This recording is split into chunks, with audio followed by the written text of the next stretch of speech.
ಎಲ್ಲರಿಗೂ ನಮಸ್ಕಾರ ರೀ. ಹೇಗಿದ್ದೀರಿ? ನಾನು ಶ್ವೇತಾ. ಜಗತ್ನ್ಯಾಗ ನಡೆದಿರೋ ಸುದ್ದಿನ ನಮ್ಮ ಉತ್ತರ ಕರ್ನಾಟಕ ಭಾಷೆದಾಗ ಹೇಳಲಿಕ್ಕೆ ಬಂದೀನಿ.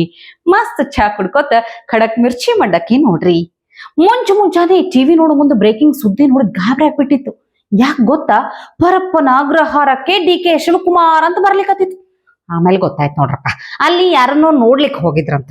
ಅಲ್ಲ, ಇಷ್ಟು ದಿನ ಹೋಗ್ಲಾರ್ದೆ ಇದ್ದವ್ರು ಇವತ್ತ್ಯಾಕೆ ಒಮ್ಮೆಲೆ ಹೋದ್ರಂತ ನಾ ಯೋಚನೆ ಮಾಡಿದೆ. ಆಮೇಲೆ ಇದು ವಿಷಯ ಬ್ಯಾರೆನೆ ಐತಿ ಬಿಡ್ರಿ. ಈಗ ಈ ಕುರ್ಚಿ ಗದಲಕ್ಕೆ ಸಂಬಂಧಪಟ್ಟಂಗ ಡಿ.ಕೆ.ಶಿ ಮತ್ತು ಸಿದ್ದು ಬಣದಾಗ ಶಾಸಕರ ಬೆಂಬಲ ಪಡೆಯೋ ಕಸರತ್ತು ಬಹಳ ಚುರುಕಾಗೈತಂತ ಹಂಗೆ ಕಾಣಿಸ್ಲಿಕ್ಕತ್ತದ ನೋಡ್ರಿ. ಅದ್ರ ಸಲುವಾಗಿ ಡಿ.ಕೆ. ಶಿವಕುಮಾರ್ ಅವರು ಪರಪ್ಪನ ಅಗ್ರಹಾರಕ್ಕೂ ಹೋಗಿ ಬಂದೇ ಬಿಟ್ರು ನೋಡ್ರಿ. ಹೌದ್ರಿ, ಜೈಲಿನಾಗಿರುವಂತಹ ಶಾಸಕರಾದ ವಿನಯ್ ಕುಲಕರ್ಣಿ ಮತ್ತ ವೀರೇಂದ್ರ ಪಪ್ಪಿ ಅವ್ರ ಜೊತೆಗೆ ಚರ್ಚೆ ಮಾಡ್ಲಿಕ್ಕೆ ಅವ್ರು ಹಿಂಗ ದಿಢೀರಂತ ಪರಪ್ಪನ ಅಗ್ರಹಾರಕ್ಕೆ ಭೇಟಿ ಕೊಟ್ಟಾರಂತ. ಶಾಸಕರ ಬೆಂಬಲ ಪಡೆಯೋ ಸಲುವಾಗಿ, ಬೆಂಬಲ ನನಗೂ ಮನಾರೈತಿ ಅಂತ ತೋರಿಸ್ಕೊಳ್ಳೋ ಸಲುವಾಗಿ ಡಿ.ಕೆ. ಶಿವಕುಮಾರ್ ಅವರು ಇಬ್ರು ಶಾಸಕರ ಜೊತೆ ಮಾತಾಡ್ಲಿಕ್ಕಂತ ಹೇಳಿ ಪರಪ್ಪನ ಅಗ್ರಹಾರಕ್ಕೆ ಹೋಗ್ಯಾರ ಅನ್ನೋ ಸುದ್ದಿ ಸಿಕ್ಕೈತ್ ನೋಡ್ರಪ್ಪ. ಇನ್ನು ಮಾಧ್ಯಮಗಳ ಪ್ರಶ್ನೆಗ ಡಿ.ಕೆ.ಶಿ ಅವರು ಏನ್ ಹೇಳ್ಕೊತ ಬಂದಾರ? ಎಲ್ಲದಕ್ಕೂ ಹೈಕಮಾಂಡ್ ತೀರ್ಮಾನನೇ ಅಂತಿಮ, ಅದನ್ನ ನಾ ಈಗಾಗ್ಲೇ ಹೇಳ್ಬಿಟ್ಟಿನಿ ನಿಮಗ, ಮುಂದನು ಇದನ್ನೇ ಹೇಳ್ತೀನಿ, ಮುಖ್ಯಮಂತ್ರಿ ಅವ್ರನ್ನೂ ಅದನ್ನೇ ಹೇಳ್ತಾರ, ನನ್ನ ಜೀವಮಾನದಾಗ ನಾನು ಯಾವುದೇ ಬಣದಾಗ ಅಂತ ಹೇಳಿ ಗುರುತಿಸ್ಕೊಂಡಿಲ್ಲ, ನಾ ಯಾವುದೇ ಬಣದ ನಾಯಕನೂ ಅಲ್ಲ ಅಂತ ಡಿ.ಕೆ.ಶಿ ಅವ್ರು ಹೇಳ್ಯಾರ. ಯಾವ ಬಣ್ಣನೂ ಇಲ್ಲ, ನಾನು ಯಾವ ಬಣ್ಣದ ನಾಯಕನೂ ಇಲ್ಲ, ನಾನು 140 MLA-ಗಳಿಗೂ ಶಾಸಕ, ಇದು ಅಧ್ಯಕ್ಷ. ನನಗೆ 140 ಜನನೂ ಇಂಪಾರ್ಟೆಂಟ್. ನಾನು ಯಾವ ಗುಂಪವ್ರನ್ನೂ ಕರ್ಕೊಂಡು ಹೋಗೋಕ್ಕೆ ನಂಗೆ ಇಷ್ಟ ಇಲ್ಲ, ನಾನು ಗುಂಪು ಮಾಡೋಕ್ಕೂ ಇಷ್ಟ ಇಲ್ಲ. I will not do that. ಅದು ನನ್ನ ಬ್ಲಡ್ಡಲ್ಲಿ, making a group is not there in my blood. All 140 MLAs are my MLAs. ನನ್ನ ಜೀವನದಾಗ ಯಾವುದೇ ಗುಂಪುಗಾರಿಕೆ ಅನ್ನೋದೇನ ಮಾಡಿಲ್ಲ. ನಾನ್ 140 ಶಾಸಕರದಾರಲ್ಲ, ಎಲ್ಲಾ ಶಾಸಕರ ಪಕ್ಷದ ಅಧ್ಯಕ್ಷ ಅದೀನಿ, ಕರ್ನಾಟಕ ಪ್ರದೇಶ ಕಾಂಗ್ರೆಸ್ ಸಮಿತಿ ಅಧ್ಯಕ್ಷ ಅದೀನಿ ಅಂತ ಹೇಳಿ ಸ್ಪಷ್ಟನೆ ಕೊಡುವಂತ ಪ್ರಯತ್ನ ಮಾಡ್ಲಿಕ್ಕತ್ತಾರ.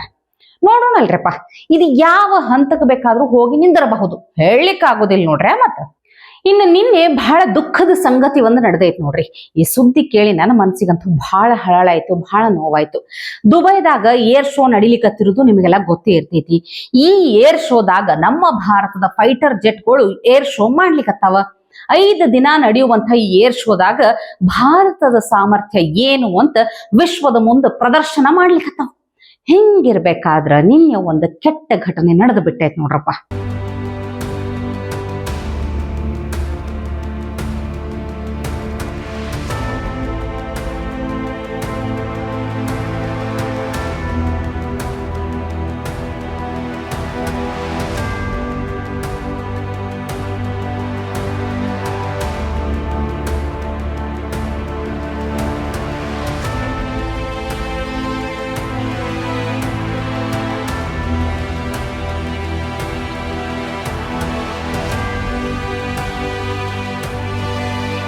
ಪ್ರದರ್ಶನ ಕೊಡ್ಲಿಕ್ಕತ್ತಿದ್ದ ನಮ್ಮ ಭಾರತದ ಫೈಟರ್ ಜೆಟ್ ತೇಜಸ್ ಅಪಘಾತಕ್ಕೀಡಾಗೈತಿ.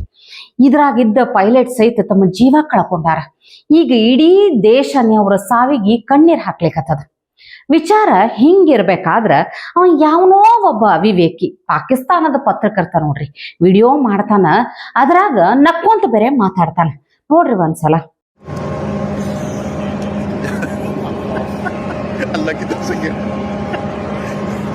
अल्लाह ने देखो आज मैं भेज रहा था. नाजरीन, ये तेजा गिर गया है. ब्रेकिंग न्यूज़, ये तेजा जहाज़ इंडिया का ये फ्लाई कर रहा था और आते गिर गया, जिसका कल तेल गिर रहा था. चुकला वीडियो बनाया ना, बना रहे. नाजरीन, ये तेजा जहाज़ जो कि अभी दुबई एयर शो में चल रहा था, ये देखिए इसकी, ये नीचे गिर गया. इस साइड में नहीं गिरा, शुक्र है. ये दुआ करें भाई, अब शहीदों से बच गए. ನೋಡ್ರಿ ಇಂಥ ಮಂದಿ ಅದಾರ್ರಿ ಅವ್ರು. ಆದ್ರ ನಮ್ಮ ಜನ ಮಾತ್ರ ಅವ್ರಿಗೆ ನೋಡಿ ಪಾಪ ಅಂತಾರ. ಆದ್ರ ಅಂಥವ್ರ ಮನಸ್ಸಿನಾಗ ಎಂಥ ಕೊಳಕಿರ್ತೈತಿ ಅಂತ ಗೊತ್ತಾಯ್ತಲ್ಲ ನಿಮಗ.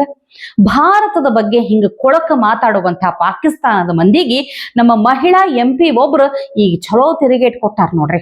ಶಿವಸೇನೆ UBT ನಾಯಕಿ ಪ್ರಿಯಾಂಕಾ ಚತುರ್ವೇದಿ ಅನ್ನೋರು ಪಾಕಿಸ್ತಾನದ ಸೋಷಿಯಲ್ ಮೀಡಿಯಾ ಖಾತೆಗಳ ವಿರುದ್ಧ ತಮ್ಮ ಸಿಟ್ಟು, ಆಕ್ರೋಶ, ರೋಷಾವೇಶ ವ್ಯಕ್ತಪಡಿಸ್ಯಾರ.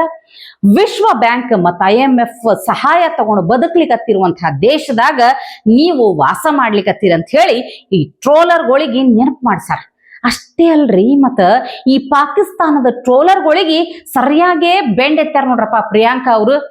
ಮೇಡ್ ಇನ್ ಚೀನಾ ಆಟಿಕೆ ಸಾಮಾನುಗಳನ್ನ ಅಷ್ಟ ಹೊಂದಿರುವಂತ ಮಂದಿ ನೀವು, ನಾವೇ ತಯಾರು ಮಾಡುವಂತ ರಕ್ಷಣಾ ಫೈಟರ್ ಜೆಟ್ಗಳ ಬಗ್ಗೆ ಮಾತಾಡ್ಲಿಕ್ಕೆ ನಿಮಗೇನು ಯೋಗ್ಯತೆ ಅದ ಅಂತ ಹೇಳಿಕತ್ತಾರ ಅವ್ರು. ಅಂತ ಯೋಗ್ಯತೆನೆ ನಿಮಗಿಲ್ಲ. ಈ ಮಂದಿ ಬರೀ ಆತ್ಮಹತ್ಯಾ ಬಾಂಬರ್ಗಳು, ಸ್ಕ್ವಾಡ್ಗಳನ್ನ ಅಷ್ಟ ತಯಾರು ಮಾಡ್ಲಿಕ್ಕೆ ಯೋಗ್ಯತೆ ಇರೋರು ಅಂತ ಹೇಳ್ಯಾರ ನೋಡ್ರಿ. ಮಸ್ತ್ ಹೇಳ್ಯಾರ, ಹೌದಿಲ್ ಹೇಳ್ರಿ? ಖರೆ ಅದ ನೋಡ್ರಪ್ಪ. ಇಷ್ಟು ಉಳ್ಳಾಗಡ್ಡಿ ಕಟ್ಟಿದ್ರು ಕೊಳಕ ಮನಸ್ಥಿತಿ ಇರೋರಿಗೆ ಬುದ್ಧಿ ಎಲ್ಲಿ ಬರ್ತೈತಿ ನೋಡ್ರಿ. ಇನ್ನು ನೋಡ್ರಿ, ಈಗ ನಮ್ಮ ದೇಶದಾಗ ಎಂತೆಂತ ಮಂದಿ ಅದಾರ ಅಂತ ನೋಡ್ಬೇಕು ನೀವು. ವಿಚಿತ್ರ ಅಂದ್ರ ಇಲ್ಲೊಬ್ಬ ಹೆಣ್ಮಗಳು ಟ್ರೈನ್ಯಾಗ ಮ್ಯಾಗಿ ಮಾಡ್ಕೊಂಡು ತಿಂದಾಳಂತ. ಈ ವಿಡಿಯೋ ಈಗ ವೈರಲ್ ಆಗ್ಲಿಕ್ಕತ್ತದ. ಚಂದಂಗೆ ಆರಾಮಾಗೆ ಮಲ್ಕೊಂಡು ಹೋಗವ ಅಂತಂದ್ರ AC ಕೋಚ್ನ್ಯಾಗ ಈಕಿ ಅಡಿಗೆ ಮನಿನೇ ಮಾಡ್ಕೊಂಡು ಬಿಟ್ಟಾಳಂತ. ಎಂತೆಂತ ಮಂದಿ ಅದಾರ ನೋಡ್ರಿ. ट्रेन मध्ये बी काय चालू केलंय. मी मॅगी बनवायचं, मला वाटतं aloo paratha, paneer paratha, chowmein, noodles, Maggi बनवायला चालू केलं. जोगेश साहेबांना रेडीमेड नाश्ता आणला आणि बघा आता इथे मॅगी, पनीर पराठे, आधी चहा. म्हणजे सांगण्याचे तात्पर्य म्हणजे मला इथे पण सुट्टी नाहीये, इथे पण चालूच आहे. किचनच म्हणता येईल, चालू आहे.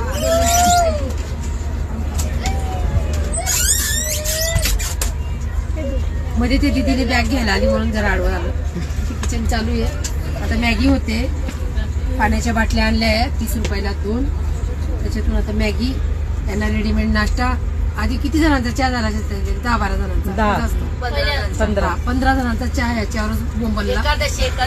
एकादशी आहे आणि इथे पण सुट्टी नाहीये. ताई पण मला मदत करू लागल्या. ताई पण या तुम्ही पण मॅगी खायला, ज्यांचा उपास आहे त्यांच्यासाठी आमची एकादशी. मस्त चहा पण आम्ही खडी साखरचा बनवला. तुम्ही पण घरी खडी साखरचा चहा बनवून कधी कधी पीत जा, घशासाठी चांगला असतो. या मॅगी खायला.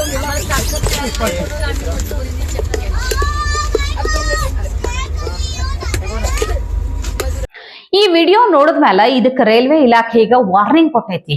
ರೈಲುಗಳ ಒಳಗ ಹಿಂಗ ಎಲೆಕ್ಟ್ರಾನಿಕ್ ಕೆಟಲ್ಗಳನ್ನ ಬಳಸುವುದು ಕಟ್ಟುನಿಟ್ಟಾಗಿ ನಿಷೇಧ ಮಾಡ್ಬೇಕು. ಯಾಕಂದ್ರೆ ಇದು ಸೇಫ್ ಅಲ್ಲ, ಅಸುರಕ್ಷಿತ ಆಗಿರ್ತೈತಿ, ಕಾನೂನು ಬಾಹಿರ ಮತ್ತೆ ಶಿಕ್ಷಾರ್ಹ ಅಪರಾಧ ಆಗಿರ್ತದ.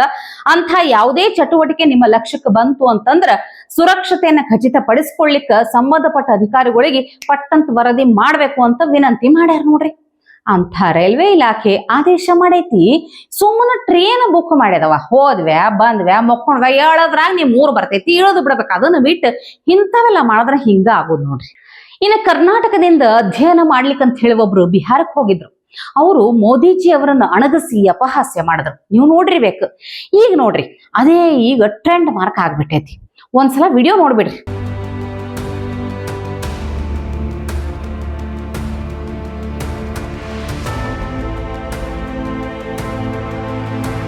ನೀವು ಈ ವಿಡಿಯೋ ನೋಡೋ ಮುಂದ ಮೋದಿಜಿ ಅವರ ಹಿಂದೆ ನಿಂತಿರುವಂತಹ ನಿತೀಶ್ ಕುಮಾರ್ ಅವರ ರಿಯಾಕ್ಷನ್ ನೋಡ್ಬೇಕಾಗಿತ್ತು ನೋಡ್ರಿ.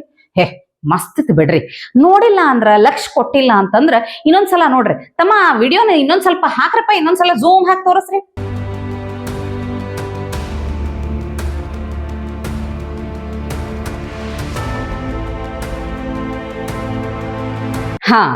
ಈಗ ಮೋದಿಜಿ ಅಭಿಮಾನಿಗಳು ಖುಷಿಯಾಗಿರ್ತಾರೆ. ವಿರೋಧಿಗಳು ಮೆಡಿಕಲ್ ಶಾಪ್ ಕಡೆ ಹೊಂಟಿರ್ತಾರ ಅನಿಸ್ತದ. ಏನ್ ತಗೊಳಿಕ್ ಅಂತ ಹೇಳಿ ಅಷ್ಟ್ಯಾಕ ನಾ ಎಲ್ಲ ಬಿಡಿಸಿ ಹೇಳ್ಬೇಕು ಹೇಳ್ರಿ. ನಿಮ್ಗೆ ಅರ್ಥ ಆಗ್ತದಲ್ಲ, ಅಷ್ಟಂತೂ ಗೊತ್ತೇ ಆಗ್ತದ, ಹೌದಿಲ್ಲ ಹೇಳ್ರಿ? ಇವತ್ತಿಗೆ ಸುದ್ದಿ ಸಾಕಲ್ಲ. ನಾಳೆ ಇಂಥವೇ ಮತ್ತೊಂದಷ್ಟು ಸುದ್ದಿ ತರ್ತೀನಿ. ಚಹಾ ಇಟ್ಕೊಂಡು ಮಿರ್ಚಿ ಮಂಡಕ್ಕಿ ನೋಡ್ಲಿಕ್ಕೆ ಕಾಯ್ಕೊಂಡಿರ್ರಿ. ಟಿವಿ ವಿಕ್ರಮ, ದೇಶ ನಿಮ್ಮ ಕೈಯಲ್ಲಿ. ಈ ಕಾರ್ಯಕ್ರಮ ನಿಮಗೆ ಇಷ್ಟ ಆಗಿದ್ದಲ್ಲಿ ಲೈಕ್, ಶೇರ್ ಹಾಗೂ ಕಮೆಂಟ್ ಮಾಡಿ. ಟಿವಿ ವಿಕ್ರಮದ ಕಾರ್ಯಕ್ರಮಗಳನ್ನು ನಿರಂತರವಾಗಿ ವೀಕ್ಷಿಸಲು ಸಬ್ಸ್ಕ್ರೈಬ್ ಮಾಡಿ, ಬೆಲ್ ಐಕನ್ ಒತ್ತಿ.